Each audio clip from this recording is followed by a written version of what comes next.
The Utah Jazz just went to Milwaukee, shot down the Bucks with a brilliant first quarter, an overall fabulous performance, and fourth quarter gumption. We're talking about it next on POSTCAST. You are Locked On Jazz, your daily podcast on the Utah Jazz.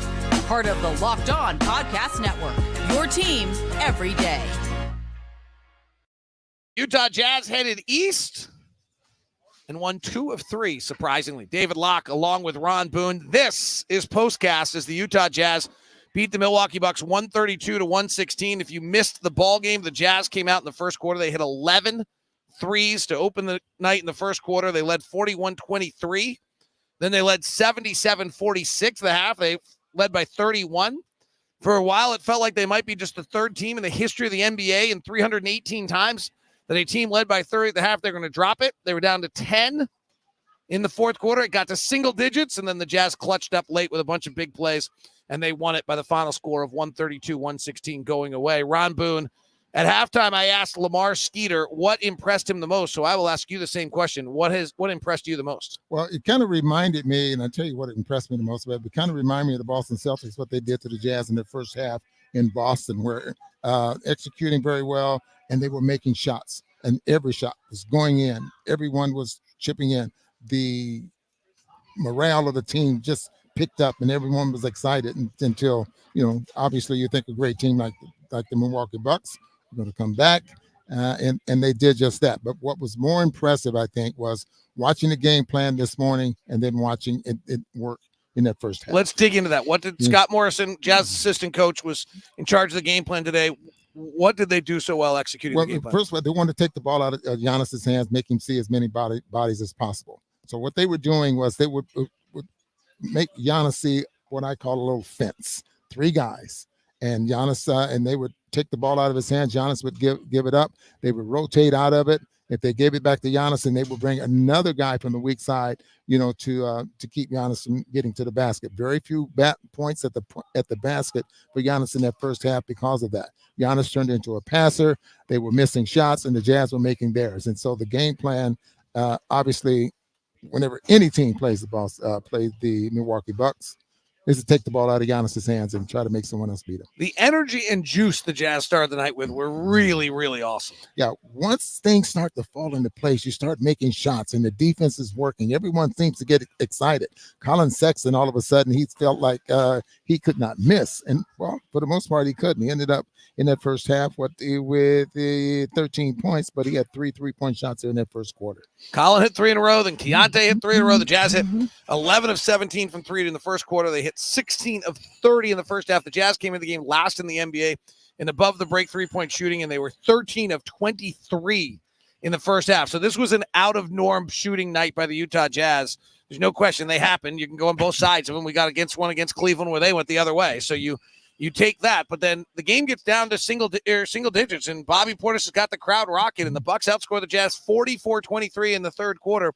So a 31-point lead's down to 10 as we open the fourth. They get it down to single digits. How did the Jazz stem off that tide? Well, once a team makes a run and they get within 10, 8, 6, or whatever, and you stay poised, the Jazz start to execute. And I thought Lowry was the big factor, especially in that fourth quarter. He ended up with 21 points. He only had 11 coming into the fourth quarter, but he got to the free throw line. And then Jordan Clarkson seemed to catch fire there as well. But again, I mean, the game plan worked. And as you mentioned so many times about the comments that Will made about not going rogue. You mentioned in the third quarter, you thought the Jazz did go a little rogue when things start to go haywire. There's a really interesting 2-part substitution by Will Hardy tonight. It's 111-99. He takes Keontae out of the game. He brings Colin Sexton in. So he's got Jordan Clarkson, Colin Sexton in the game as the backcourt at that point. Jordan Clarkson turns it over on the next 2 possessions. They call a timeout, and it's now 111-103.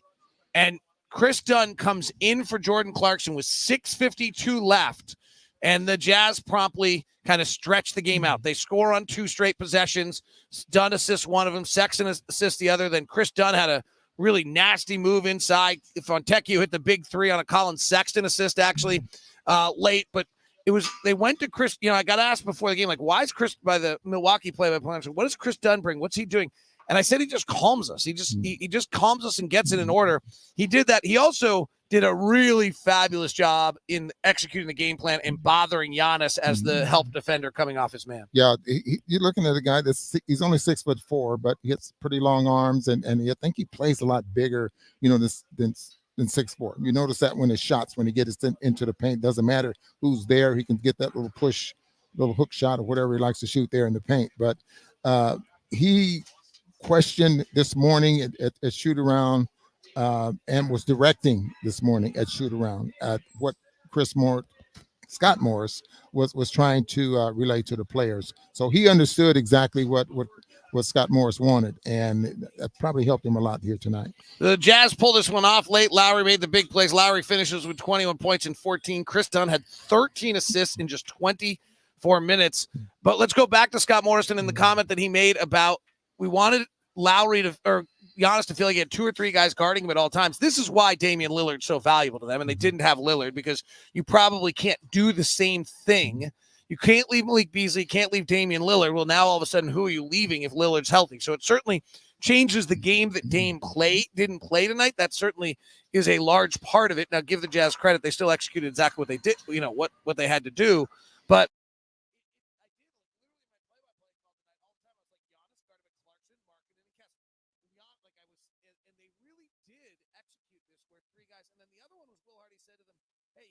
Come at you, you've got to take a stand at some point. Like, we're going to have 3 guards guarded in a line like this. Somebody's got to take a stand and actually hold their ground so that then the wall actually exists. Your little fence doesn't exist if people can just, clip their way through it. And let me add to that, David, there as well. And just think about the ball game. How many times watching the Milwaukee Bucks during the course of the year, you and I watching games on the plane, do you see Giannis get an offensive rebound or a defensive rebound, or even after a made shot, just go coast to coast and then just go by guys? We did not see that tonight. Why? Because they were getting back and they were setting up to the point where Giannis couldn't get through 3 guys, and he had to give the basketball up. So that was a big difference defensively and keeping him from getting to the rim. 13 times at the rim he's been averaging, 10 makes. We didn't see that tonight. Final number, I was going to look that up before we started the show. Final number for Giannis today at the rim. See if we can quickly get that to you. There are mechanisms. We have these things. They give us all these incredible access to things so we can find this for you. Giannis tonight ended up, they don't get the exact number, but he goes, this is where Giannis is fly. He's 0 for 2 from 3. He's 0 for 6, 2, 4, 6, 7 anywhere other than the rim. So he's 0 for 7 anywhere other than the rim. He missed only 10 shots tonight, so he must have been 10 of 13 at the rim. No, exactly what he. Actually, he was 0 of 9, Ron. 0 of 9. He was actually 10 of 11 at the rim, but he was 0 of 9 on anything else. I mean, that is the one area where Giannis, who is truly great, like if he could figure that out, I think would be, maybe the greatest player that's ever played in this game. Well, that's the reason he shoots 61% from the field for the year. All right, well, just an all-around great effort. 11 turnovers was all. Milwaukee does not force turnovers, so the Jazz were able to take advantage of that. Tonight, they come back from this road trip 2-1, 2 games, 2-1. So, Ron, on my Locked on Jazz today, I asked, are the Jazz in a playoff run? Are we in a playoff race here? We're the Jazz are borderline. I mean, the Jazz have a decent chance of being probably a game under 500 by the time we hit the 41 game mark of the season. Well, we're at 500 now. No, we're at 18-20. No, we're 19-19. I don't think so. I think we're 18-20. Yeah. Oh, that was last year at this time. Yeah, we're 18-20. So that moved us close to the Lakers, right? Tied with the Golden State Warriors. Ahead of the Golden State Warriors, half a game behind the Lakers. Half a game behind the Lakers. So could very well be.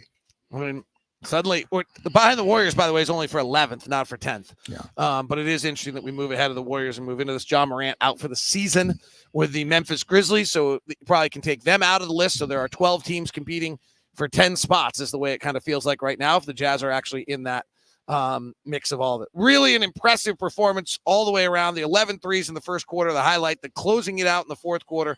All around energy effort. Kelly Olynyk, Bobby Portis had a little fun to it. That was just a wild, fun night across the board. All right, Ron, star me up.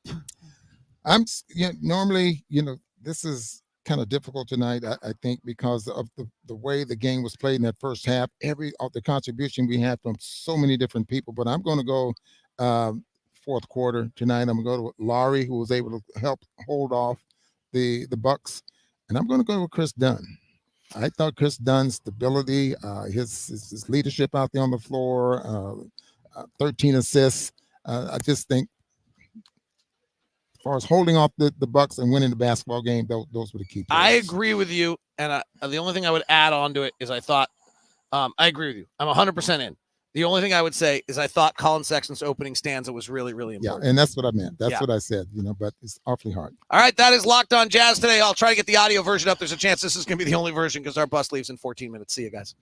Now I send you over to the first ever 24/7 national sports feed on YouTube, Locked On Sports Today. Have a great one.